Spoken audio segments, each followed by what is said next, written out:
सो अब देख लेते हैं हमारे चैप्टर का नेक्स्ट टॉपिक, जो कि है फॉर्मेशन ऑफ पेट्रोलियम।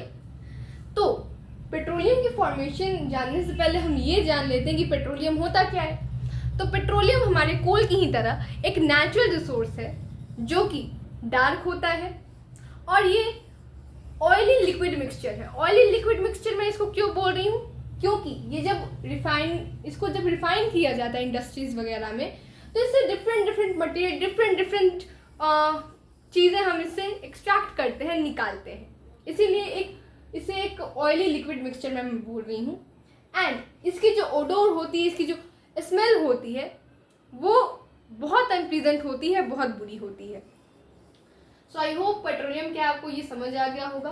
पेट्रोलियम के दो और नाम हैं, इसको हम क्रूड ऑयल भी बोलते हैं एंड इसको हम ब्लैक गोल्ड भी बोलते हैं। ब्लैक गोल्ड इसलिए क्योंकि इसके बहुत सारी कमर्शियल यूजेस हैं जिनके बारे में हम नेक्स्ट आने वाली वीडियोस में पढ़ेंगे। तो अब अपने टॉपिक पे आते हैं।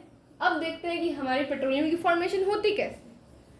तो पेट्रोलियम की हमारी जो फॉर्मेशन है वो कोल की फॉर्मेशन से कहीं कहीं जगह पर मैच करती है।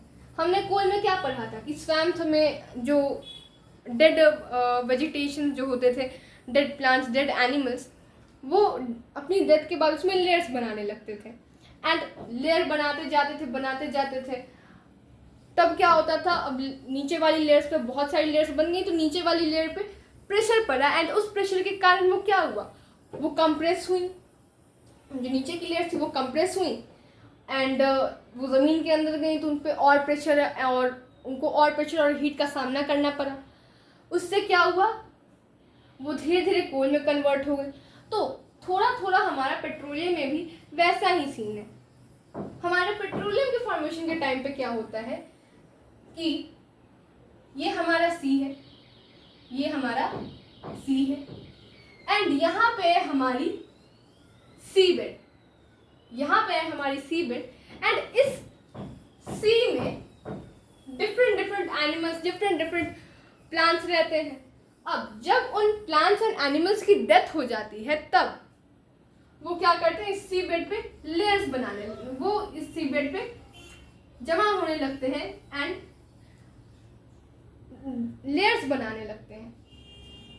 अब मानिए जो डेड प्लांट्स एंड एनिमल्स है वो कहीं से आ गए, अपनी डेथ के बाद कहीं से सेडिमेंट्स वगैरह आ गए और प्लांट्स एनिमल्स की डेथ हुई, तो क्या हुआ, ऐसे लेयर्स बनती गई। अब पहली लेयर, दूसरी लेयर, तीसरी लेयर, पांचवी लेयर, ऐसे करते करते बहुत सारी लेयर्स बन गई। अब क्या होगा, नीचे वाली लेयर्स पे, जैसे कोल के टाइम पर, कोल की फॉर्मेशन के टाइम पर नीचे की लेयर्स पे, ऊपर की लेयर्स के कारण नीचे की लेयर्स पर दबाव पड़ रहा था, प्रेशर पड़ रहा था। यहाँ पर भी सेम होगा, यहाँ पर भी नीचे की लेयर्स पे प्रेशर पड़ेगा। अब उस प्रेशर के कारण हमारे कोल में क्या होता था, वो हमारी नीचे की लेयर्स कंप्रेस होकर क्या बनाती थी, पीट बनाती थी। बट हमारी जो पेट्रोलियम के टाइम की जो नीचे की लेयर्स हैं वो कंप्रेस होके पीट नहीं बनाएंगी, वो कंप्रेस होके जब वो कंप्रेस होंगी तो वो ज़मीन के अंदर जाएंगी, एंड उन पे और प्रेशर पड़ेगा एंड उनको हीट का थोड़ा सामना भी करना पड़ेगा। तब वो किस में कन्वर्ट हो जाएंगी, ये पीट में कन्वर्ट ना होके सोर्स रॉक में कन्वर्ट हो जाएंगी। अब इस सोर्स रॉक में, अब ऐसा तो नहीं है ये एक बार सोर्स रॉक बन गया तो ऊपर जो प्लांट्स एनिमल्स की डेथ है, चाहे सेडिमेंट्स का आना है, वो रुक जाएगा। और लेयर्स बनेंगी तो इन पे और प्रेशर पड़ेगा तो ये और नीचे चली जाएंगी। ये सोर्स रॉक जो है हमारी और नीचे जाएगी तो और प्रेशर पड़ेगा इस पे, इसको और हीट का सामना करना पड़ेगा। तब इस सोर्स रॉक में हमारा बनने लगेगा केरोजन। एंड जब अब अभी भी तो नहीं रुक रही है ना लेयर की जो फॉर्मेशन है, अब और लेयर की फॉर्मेशन होंगी और लेयर्स बनेंगी और प्रेशर पड़ा। अब ये सोर्स रॉक, ये जो केरोजन है ये और नीचे गया, इसको और हीट और प्रेशर का सामना करना पड़ा, तो ये केरोजन हमारा कन्वर्ट हो जाएगा हाइड्रोकार्बन्स में।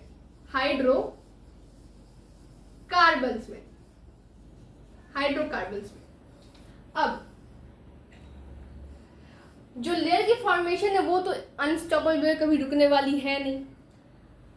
अब इस पे और प्रेशर पड़ा और फॉर्मेशन हुई लेयर की, अब और प्रेशर पड़ा। अब इस टाइम पर हमारे सोर्स रॉक ने हाथ खड़े कर दिए कि बोला कि भाई अब मुझे और प्रेशर और हीट नहीं सहनी है। क्यों? क्योंकि अब एक बार ये सोर्स रॉक बना, केरोजन बना, हाइड्रोकार्बन्स बना। अब एक पॉइंट ऑफ टाइम पर जब आप भी पढ़ के थक जाते हो तो आपका भी तो जो सर दर्द होने लगता है, वैसे ही सोर्स रॉक भी हाइड्रोकार्बन्स की फॉर्मेशन के बाद जब उस पर और प्रेशर पड़ता है और हीट का उसको सामना करना पड़ता है, तब उस एक्स्ट्रा प्रेशर के कारण क्या होता है, जो हाइड्रोकार्बन्स होते हैं वो सोर्स रॉक में से निकलने लग जाते हैं। उस सोर्स रॉक में से वो निकल जाते हैं और बोलते हैं, सोर्स रॉक को बोलते हैं कि चलो भाई टाटा बाय बाय, हम चल रहे हैं। अब हाइड्रोकार्बन्स निकल गए। हम सब ने पढ़ा है कि, हम सब जानते हैं, पढ़ा तो नहीं है, हम सब जानते हैं कि ज़मीन के अंदर वाटर होता है। तभी तो हम जब मोटर चलाते हैं तो वो ज़मीन में से वो पानी खींचता है, हम उस पानी को यूज़ करते हैं। तो अब ये एक बार हाइड्रोकार्बन सोर्स रॉक को से निकल गई, बाहर आ गई। अब उस वाटर की हेल्प से ये क्या होंगी, ये वाटर पे फ्लोट करने लगेंगी। क्यों फ्लोट करने लगेंगी? बिकॉज जो हमारे हाइड्रोकार्बन्स की डेंसिटी है वो हमारी वाटर की डेंसिटी से कम है। अब हाइड्रोकार्बन्स की डेंसिटी जब कम है तो वो क्या होगा, वाटर पे फ्लोट करने लगेंगे। अब ये वाटर पे फ्लोट करते करते क्या होगा, जब ये वाटर पे की हेल्प से ऊपर आ जाएंगी तो ऊपर हमारे रिजर्वियर रॉक्स पहले से इनका इंतजार कर रहे हैं कि आइए हाइड्रोकार्बन्स अब हमें घुसिए। यहाँ पे हमारे, यहाँ पे मानिए ये हमारे रिजर्वियर रॉक्स है, रिजर्वियर रॉक्स। अब यहाँ पे जो रिजर्वियर रॉक्स होते हैं, मैं आपको पहले ही बता दूं, तो वो क्या होते हैं, वो नेचर में पोरस होते हैं और वो परमिएबल रॉक होते हैं। परमिएबल रॉक कहने का मतलब ऐसे रॉक्स जो अपने आप से जो लिक्विड थिंग्स होती हैं उनको फ्लो करने के लिए अलाउ कर दे कि हाँ तुम मेरे अंदर से फ्लो हो सकते हो, कोई दिक्कत नहीं है। अब ये पहले से ही बैठे होते हैं हाइड्रोकार्बन्स के लिए कि आइए और हम में घुसिए, ठीक है। अब जैसे ही हाइड्रोकार्बन्स वाटर पे फ्लोट होते होते यहाँ ऊपर आए, तो क्योंकि ये परमिएबल रॉक्स हैं एंड ये पोरस हैं, हाइड्रोकार्बन्स इसमें घुस जाएंगे, हाइड्रोकार्बन्स इन रिजर्वियर रॉक्स में घुस जाएंगे। अब मानिए अगर एक दरवाजा है, अगर आप उस दरवाजे से रूम के अंदर एंटर कर सकते हो तो रूम के बाहर भी जा सकते हो, एग्जिट भी कर सकते हो। तो उसी तरह अगर ये रिजर्वियर रॉक हाइड्रोकार्बन्स को अपने अंदर घुसा सकता है तो निकाल भी तो सकता है, क्योंकि अगर रास्ता है तो हाइड्रोकार्बन्स का कोई ये नहीं है कि वो, उनके पास समझ नहीं है कि हाँ एक बार चले गए बैठ गए तो हाँ बैठ गए, अब नहीं जाएंगे। अगर वो जा सकते तो निकल भी सकते हैं। तो उनको रोक के रखने के लिए हमारे पास होते हैं impervious rock, impervious rock, impervious rock. अब ये इम्परवियस रॉक्स रिजर्वियर रॉक के बड़े भाई, ये रिजर्वियर रॉक की तरह ज़्यादा पोरस परमिएबल रॉक नहीं होते, पोरस नहीं होते, परमिएबल नहीं होते।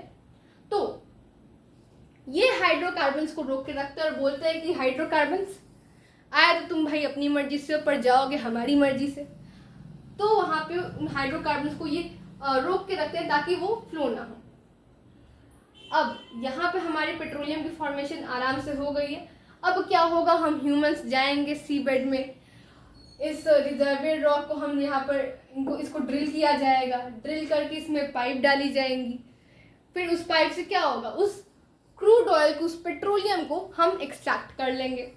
एंड वन मोर थिंग कि हाइड्रोकार्बन्स जो होते हैं हमारे, जो हमारे हाइड्रोकार्बन्स होते हैं वो लिक्विड भी होते हैं एंड गैसियस स्टेट में भी होते हैं, ठीक है। हमारे हाइड्रोकार्बन्स लिक्विड और गैस दोनों फॉर्म में होते हैं। जो लिक्विड वाले हाइड्रोकार्बन्स है उनका वो क्या होते हैं, उसको हम पेट्रोलियम कहते हैं एक्सट्रैक्ट करने के बाद। एंड जो हम नेचुरल गैस बचपन से सुनते आए हैं वो और कुछ नहीं, वो हाइड्रोकार्बन जो होते हैं वो गैस गैसियस फॉर्म के जो हाइड्रोकार्बन है उन्हीं को हम नेचुरल गैस बोलते हैं। सो आई होप आपको पेट्रोलियम की फॉर्मेशन समझ आई होगी। अब एक और चीज हम आप जान लीजिए कि पेट्रोलियम जो है वो तो बन गई रिजर्वियर रॉक में, हमें पता है कि उसको हम ड्रिल करेंगे और फिर उसमें पाइप लगाकर पेट्रोलियम को हम क्या करेंगे, एक्सट्रैक्ट कर लेंगे। बट ऐसा तो नहीं है कि हमें ये जो रिजर्वियर रॉक है कहीं भी रोड पे मिल जाएंगे। ऐसा तो नहीं है कि मम्मी ने धनिया लाने को बोला, हम जा रहे हैं मार्केट कि हाँ चलो धनिया लाने, रास्ते में रोड पे हमें रिजर्वियर रॉक्स मिल गए और उसमें हमने ड्रिल करके पाइप से पेट्रोलियम को एक्सट्रैक्ट कर लिया। ऐसा तो होने वाला है नहीं। तो जिन जगहों पर ये रिजर्वियर रॉक्स मिलते हैं, जिन जगहों पर ये रिजर्वियर रॉक्स मिलते हैं, बिकॉज रिजर्वियर रॉक्स में तो पेट्रोलियम होता है ना, जो रिजर्वियर रॉक्स होते हैं उन्हीं में पेट्रोलियम और नेचुरल गैस सब होती है। तो जिस जगह ये रिजर्वियर रॉक्स मिलते हैं उन प्लेसेस को हम बोलते हैं ऑयल वेल्स। Oil wells. तो आई होप आपको पेट्रोलियम की फॉर्मेशन समझ आई होगी, इसका एक्सट्रैक्शन कैसे होता है आपको समझ आया होगा। अब पेट्रोलियम से रिलेटेड हम कुछ फैक्ट्स देख लेते हैं। पेट्रोलियम से रिलेटेड हम कुछ फैक्ट्स देख लेते हैं। सबसे पहला फैक्ट है हमारा कि अब ऐसा तो नहीं है, हम जब ह्यूमन बने थे, पहले होमोसेपियंस थे जब हम, तो नए होमोसेपियंस जब बने तभी हमें पता था कि हाँ इस पेट्रोलियम को निकालना है, इससे डिफरेंट चीज़ें बनानी है, ऐसा तो था नहीं। तो जो हमारा सबसे पहला ऑयल वेल जो हमें मिला था, जिसमें से हमने पेट्रोलियम को एक्सट्रैक्ट किया था, वो ऑयल वेल हमें मिला था पेंसिल्वानिया नाम की एक जगह में, जो कि यूएसए में है। एंड हमने कब इसे खोजा था? 1859 में। मैं एक बार फिर से रिपीट कर रही हूँ, 1859 में पेंसिल्वानिया नाम की जगह पर, जो कि यूएसए में है, हमारा पहला ऑयल वेल हमें मिला था एंड पहली बार उसमें से हमने पेट्रोलियम को एक्सट्रैक्ट किया था। अब करंट टाइम पर आते हैं कि आजकल के जो टॉप पेट्रोलियम के प्रोड्यूसर्स हैं वो कौन कौन से हैं। तो आज के टाइम पर जो टॉप पेट्रोलियम प्रोड्यूसर्स हैं उसमें तो हम सब जानते हैं, सबसे पहले हमारे सऊदी अरेबिया का ही नाम आ रहा है। हमारे नहीं, मतलब ये इस सऊदी अरेबिया का ही नाम आ रहा है। नेक्स्ट नाम है रशिया का, और फिर Norway and Iran and UAE. UAE मतलब इसको यूनाइटेड अरब एमिरेट्स भी बोलते हैं। अब आते हैं अपने इंडिया में कहाँ कहाँ मिलता है ये पेट्रोलियम, ऑयल वेल्स कहाँ कहाँ मिलते हैं। तो हमारे इंडिया में हमारे ऑयल वेल्स मिलते हैं असम में, गुजरात में, मुंबई हाई पर एंड तमिलनाडु में। तमिलनाडु में मेनली कावेरी बेसिन की बात की जा रही है, गोदावरी बेसिन में एंड कृष्णा बेसिन में हमें हमारे ऑयल वेल्स मिलते हैं इंडिया में।